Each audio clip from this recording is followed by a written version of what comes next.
दोस्तों कोई भी आदमी हो, कहीं का भी आदमी हो, कोई भी काम करता हो दोस्तों, तो सबसे पहले ये सोचता है कि मैं अपने परिवार के लिए, अपने लिए एक घर बनाऊँगा दोस्तों।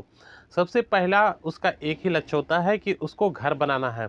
तो दोस्तों आज मैं बात करूँगा आप लोगों से कि घर आपको बनाना चाहिए या नहीं बनाना चाहिए, घर कहाँ बनाना चाहिए, किस हिसाब से बनाना चाहिए, घर के बारे में सारी डिटेल आपको बताने वाला हूँ दोस्तों। तो आप लोग हमारे वीडियो में बने रहिएगा। मैं महेश कुमार सोनी आप लोगों का अपने चैनल बिजनेस कोच माही में स्वागत करता हूं दोस्तों। आप लोग हमारे वीडियो को लाइक करना, हमारा वीडियो अगर पसंद आया हो तो अपने दोस्तों में भी शेयर कर देना और हमारे चैनल पर अगर नए हैं तो सब्सक्राइब जरूर कर देना दोस्तों। चलिए स्टार्ट करते हैं कि आपको घर कहाँ बनाना चाहिए और घर क्यों बनाना चाहिए, घर बनाना चाहिए या रेंट पर लेना चाहिए दोस्तों। फ्रेंड्स, घर बनवाने के लिए जैसे मान लेता हूँ कि आपके पास अगर ज़मीन है और आप घर बनाना चाहते हैं, तो घर बनाने के लिए आप अगर बैंक से लोन लेते हैं तो दोस्तों मेरे हिसाब से आपको घर अभी नहीं बनाना चाहिए, क्योंकि लोन लेकर घर बनाना दोस्तों बहुत ही खतरे की घंटी है। समझ लीजिए आपके पास कोई इनकम का सोर्स नहीं हो रहा है, जो आप लोन ले रहे हैं आप 1-2 साल 4 साल भरते रहेंगे लोन, उसके बाद भी आपका जो अमाउंट होता है वो वैसे कहीं रहता है, सिर्फ आप इंटरेस्ट रेट भर पाएंगे। आप उसके बाद आप की कमाई भी कम कम हो जाएगी और आप लॉस में चले जाएंगे दोस्तों। की फैमिली बढ़ती जा रही है और आपके समझ में नहीं आ रहा है कि हम क्या करें।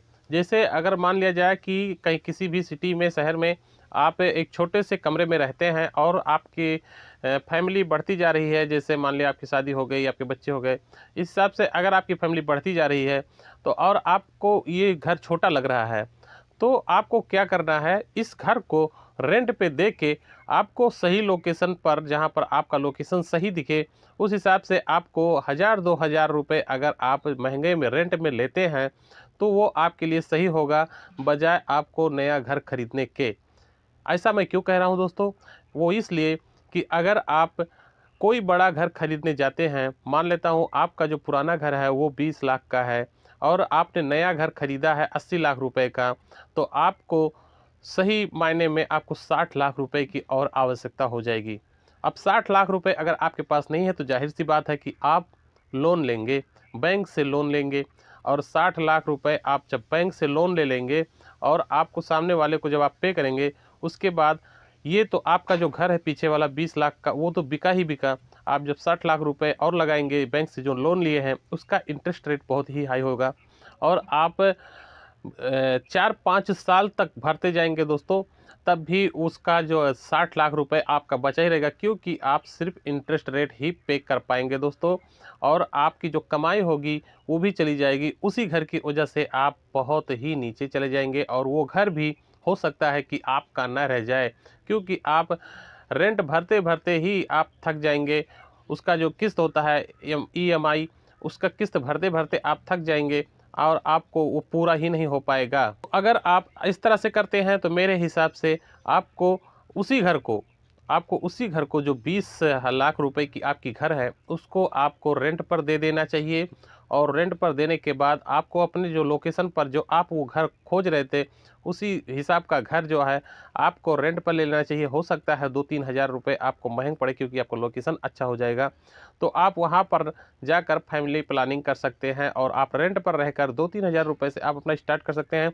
बाकी जो आपके पैसे बचते हैं, जैसे आपको जो ब्याज देना है उस हिसाब से आपके पैसे बच जाते हैं, और आप उसको जो है दे करके और उसका जो है बिजनेस कर सकते हैं उस पैसे से। तो दोस्तों आपका जो घर है पुराना वाला, वो भी बचा ही रहेगा और आपका रेंट भी बहुत ही कम लगने वाला है। जहाँ पर जैसे मान लेता हूँ आपका रेंट 20,000 रुपये में आपको पुराना घर अगर 20,000 रेंट मिल रहा है, और वहाँ पर गए आपको अगर 30,000 रुपये रेंट देना रहता है, तो आपको 30,000 पूरे नहीं देने होंगे, क्योंकि 20,000 आपको आपका जो पुराना घर है वो दे रहा है, तो इस हिसाब से आपको सिर्फ 10,000 रुपये ही रेंट भरने पड़ेंगे और बहुत ही अच्छी आप ज़िंदगी गुजार सकते हैं दोस्तों। बहुत लोगों के पास दोस्तों घर, आप जैसे गाँव की बात कर लेते हैं, तो गाँव में दोस्तों देखिए बहुत लोगों के पास पैसे जब शहर में कमाते हैं या कहीं पर भी कमाते हैं, तो उस पैसे को ज़्यादा अपने पैसे की से अपनी ज़िंदगी की पूरी कमाई सिर्फ घर बनाने में ही लगा देते हैं दोस्तों।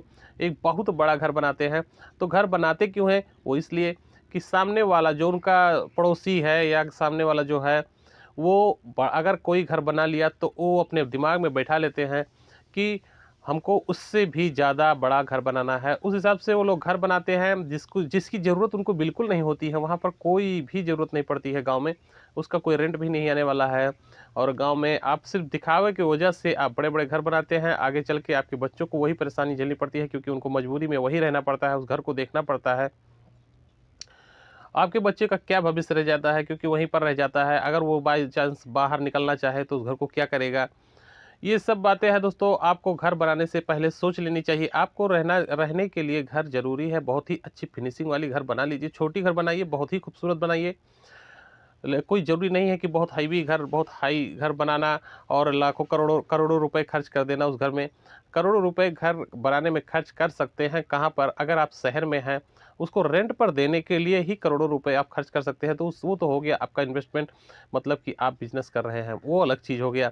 लेकिन सिर्फ़ घर बनाने के लिए दोस्तों मैं कहूँगा कि आप बहुत बड़ा घर ना बनाएँ और अपने हिसाब से गाँव में भी आप छोटा-सा, सुंदर-सा घर बना लें, बाकी के बचे हुए पैसे से आप अपना बिज़नेस कीजिए।